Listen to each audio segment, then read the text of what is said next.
दर्शकों, हम मौजूद है इस समय किराड़ी विधानसभा के अमन विहार वार्ड नंबर 41 के अंदर, और यहाँ पर मैं आपको बताना चाहूँगा पूर्वांचल छठ पूजा समिति है जो कि 25 सालों से इस प्रांगण में छठ पूजा का आयोजन कर रही है। उसके व्यवस्थापक हमारे साथ में मौजूद है। हम उनसे जानना चाहेंगे कि इस बार जो 2 साल बाद छठ पूजा करने का दोबारा से मौका मिला सब लोगों के साथ मिलजुल करके, तो इस बार किस तरीके से यह आयोजन किया गया।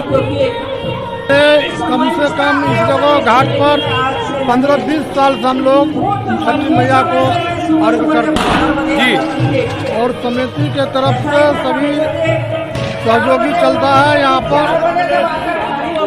और हमारा की कहते हैं कि यहाँ पर कम से कम 2-3 हजार आदमी को से ज़्यादा की कहते हैं लगभग की कहते हैं कि यहाँ पर होता है प्रोग्राम।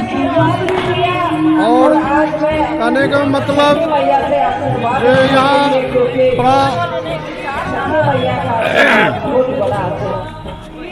सभी समिति के तरफ से और पब्लिक के तरफ से किसी तरह से यहाँ पर कोई दंगा फसाद कुछ नहीं होता। बड़ी आराम से हम लोग अपना इस जगह छठी मैया को की कैसे प्रोग्राम करता हूँ जी। धन्यवाद। दर्शकों, हमारे साथ में प्रांगण के अंदर पूर्व निगम पार्षद उर्मिला चौधरी जी मौजूद हैं, और मैं आपको बताना चाहूँगा हरियाणा से बिलोंग करती हैं मैम, लेकिन फिर भी हमारे पूर्वांचलियों के चाहे कोई से भी त्यौहार हो, सभी त्योहारों में बढ़ चढ़ करके भाग लेती हैं। और आज इस छठ पूजा के मौके पर वो अपनी तरफ से छठ व्रतियों के लिए और हमारे पूर्वांचल भाइयों के लिए क्या संदेश देना चाहेंगे, हम उनसे जानेंगे। धन्यवाद पत्रकार बंधु।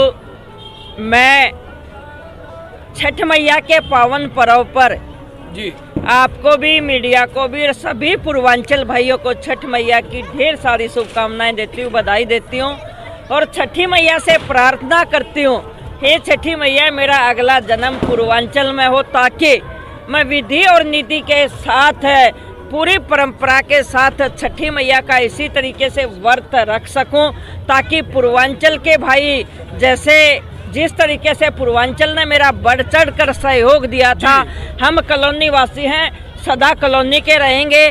पूर्वांचल वासियों को इस पावन पर्व पर ढेर सारी शुभकामनाएं, बहुत बहुत बधाई, और छठी मैया से निवेदन करती हूँ, ये छठी मैया सभी को सुख रख, चैन रख, कॉलोनी का नाम रोशन कर, इनके बच्चे सुख शांति से ऊंचाइयों को छुए, इनके बच्चे डॉक्टर बने, टीचर बने।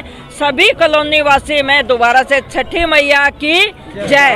बहुत बहुत धन्यवाद। मैम, एक मेरा आखिरी सवाल, जैसा कि छठ पूजा पर हमारी दिल्ली के अंदर अब राजनीति भी बहुत बढ़ चढ़ करके होने लगी है, और इस राजनीतिक मंच से ऐसा रंग ले लिया है कि यमुना के अंदर प्रतिबंधित कर दिया गया है छठ मनाना, क्योंकि कहते हैं कि छठ पूजा से प्रदूषित होती है यमुना। मैं उन व्यक्तियों को बताना चाहती हूँ, उन चुने हुए व्यक्तियों को जो आज दिल्ली सरकार में बैठे हैं, जिस तरीके से यमुना घाट है, मैं आज से 5 साल पहले माननीय मुख्यमंत्री जी ने कहा था कि मैं यमुना में डुबकी लगाऊंगा। आज वो डुबकी लगाना तो दूर की बात है, एक उंगली भी हम यमुना में नहीं रख सकते, क्योंकि इतनी प्रदूषित यमुना आप और हिमाचल में जाकर देखिए, आप गुजरात में जाकर देखिए कैसे घाट गंगा और यमुना के, हरिद्वार में जाकर देखिए कैसे घाट गंगा और यमुना के हैं, परंतु दिल्ली को इस तरीके से प्रदूषित कर दिया। अगर पूरे इंडिया में सबसे प्रदूषित शहर है तो आज दिल्ली है। मैं दिल्ली के साथ साथ अपनी किराड़ी को जानना चाहती हूँ, बताना चाहती हूँ, किराड़ी आज नरक बना दी है दिल्ली के मुख्यमंत्री जी ने। वे यहाँ दिल्ली से झूठ बोलना शुरू करते हैं, हिमाचल चले जाते हैं, हिमाचल से झूठ बोलना शुरू करते हैं, गुजरात चले जाते हैं, केवल झूठ का ही झुंझुना लेकर दिल्ली में को ठगा है मुख्यमंत्री जी ने। मैं निवेदन करती हूँ और संकल्प लेती हूँ, आज छठी मैया का आशीर्वाद लेती हुए, छठी मैया जिस तरीके से भारतीय जनता पार्टी में केंद्र की सरकार में मोदी जी काम कर रहे हैं, देश को ऊंचाइयों पर छू रहे हैं, कोरोना काल में भी किस तरीके से देश को बचाया, फ्री टीका अपने देश में ही नहीं विदेश में भी टीका भेजा, ऐसे देश के प्रधानमंत्री हैं। उसी तरीके से भारतीय जनता पार्टी के आज अगर संकल्प लेती हूँ कि अब मैं पार्षद नहीं हूँ, परंतु क्षेत्र में उसी तरीके का जागरूकता अभियान और इस निकम्मी सरकार आज की जिस तरीके से आबकारी नीति को देखो, अगर एमसीडी में भारतीय जनता पार्टी नहीं होती तो पूरी दिल्ली में आज 1000 से भी ज्यादा शराब की दुकानें खुल जाती, हर बहन को ठगा जाता, दारू पीकर लोग पड़े हुए होते।